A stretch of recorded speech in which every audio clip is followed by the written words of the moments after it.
وصلت بعثة المنتخب المغربي لأقل من 17 إلى قطر استعدادا للمشاركة في كأس العالم، حيث تتواجد كتيبة المدرب نبيل باها في مجموعة تضم منتخبات اليابان والبرتغال وكاليدونيا الجديدة. ويأمل فتيان المغرب أن يسيروا على خطى الشبان وأسود الأطلس، وذلك عبر تحقيق إنجاز جديد لكرة القدم الوطنية. الفتيان في المونديال.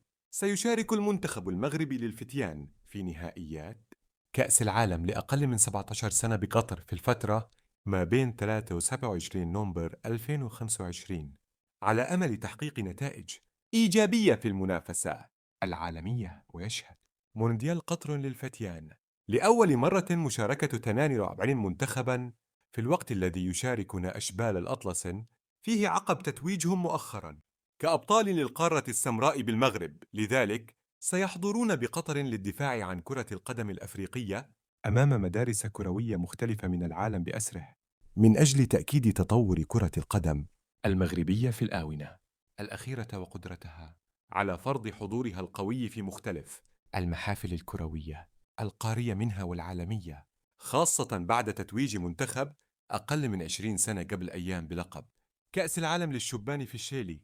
مجموعة قوية أوقعت قرعة كأس العالم تحت 17 سنة التي ستقام في قطر. المنتخب المغربي في المجموعة الثانية إلى جانب منتخبات اليابان والبرتغال وكاليدونيا الجديدة، حيث ستجرى المباريات في ملاعب أكاديمية أسباير، على أن تجرى المباراة النهائية للبطولة العالمية في ملعب خليفة الدولي. فتح مدرب المنتخب المغربي للفتيان نبيل باها، الذي توج مؤخرا مع المغرب بلقب كأس أفريقيا بملعب البشير بالمحمدية، باب التفاؤل بخصوص مشاركة المنتخب المغربي في نهائيات المونديال المقبل، معربا عن أمله أن يبتسم الحظ للعناصر الوطنية من أجل الذهاب لأبعد حد ممكن في المونديال.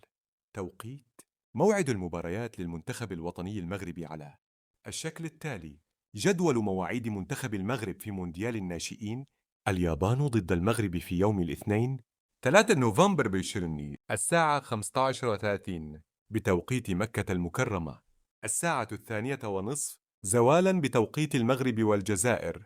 القنوات المفتوحة الناقلة لمباراة المغرب واليابان: قناة الكأس القطرية واحد المفتوحة، قناة بين سبورت المفتوحة، وقناة الرياضة المغربية TNT على عرب سات. فرجة ممتعة وإلى اللقاء. للإشارة: قناة الكأس متواجدة مجانا على عرب سات ونايل سات، أما قناة الرياضية بين سبورت القطرية متواجدة مجانا على القمر نايل سات وعرب سات. قناة TNT تحتاج ضروري التحديث الأخير للجهاز من أجل الاشتغال على التردد العرب سات 1200 رأسي معدل الترميز 23,500. وصلت بعثة المنتخب المغربي لأقل من 17 إلى قطر استعدادا للمشاركة في كأس العالم، حيث تتواجد كتيبة المدرب نبيل باها في مجموعة تضم منتخبات اليابان والبرتغال وكاليدونيا الجديدة. ويأمل فتيان المغرب أن يسيروا على خطى الشبان وأسود الأطلس، وذلك عبر تحقيق إنجاز جديد لكرة القدم الوطنية. الفتيان في المونديال. سيشارك المنتخب المغربي للفتيان في نهائيات كأس العالم لأقل من 17 سنة بقطر في الفترة ما بين 3 و 27 نوفمبر 2025. للتذكير: للإشارة: قناة الكأس متواجدة مجانا على عرب سات ونايل سات، أما قناة الرياضية بين سبورت القطرية متواجدة مجانا على القمر نايل سات وعرب سات.